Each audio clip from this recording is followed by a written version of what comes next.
Hello friends, आज हम जानेंगे कि इनकम टैक्स एक्ट 150 ने बीएससी में ओल्ड रिजीम या न्यू रिजीम किसको चूज़ करें कि हमारे टैक्स हमें कम पे करने पड़े। तो हम ये जानेंगे कि किस तरह के टैक्सेस में अगर हमें न्यू रिजीम रखनी है तो हमें कितने की बेनिफिट होगी, कितने टैक्स पे करने पड़ेंगे और क्या इसकी स्लैब रेट है। बट ओल्ड रिजीम में कितने हमें टैक्स पे करने पड़ेंगे और कितनी इसकी स्लैब रेट है।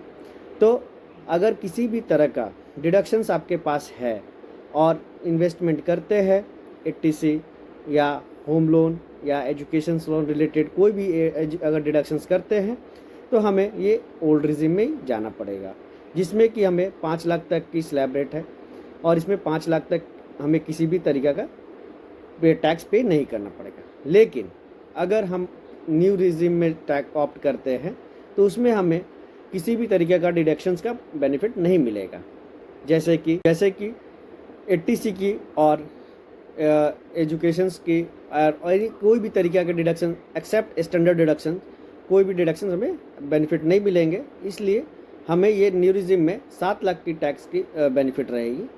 तो इसमें जो भी सैलरीड पर्सन है वो ऑप्ट कर सकते हैं न्यू रिजिम या ओल्ड रिजिम, ये उनके सैलरी पर डिपेंड करती है। बट बिजनेसमैन इसे बहुत सोच समझ कर ही ऑप्ट करें, क्योंकि ये अभी लास्ट ईयर बजट में ये बताया गया है कि अभी तक ऑप्ट एक ही बार करेंगे, इनमें कोई चेंजेस नहीं किया जा सकता। अगर आप न्यू ऑप्ट करते हैं तो आपको न्यू रिजिम के ऑप्ट के तहत ही काम टैक्स पे करना पड़ेगा, और अगर ओल्ड ऑप्ट करते हैं तो ये ओल्ड रिजिम के हिसाब से ही आपको टैक्स पे करना पड़ेगा।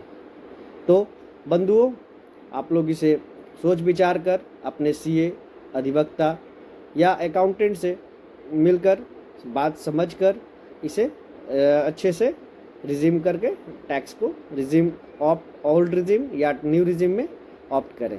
धन्यवाद।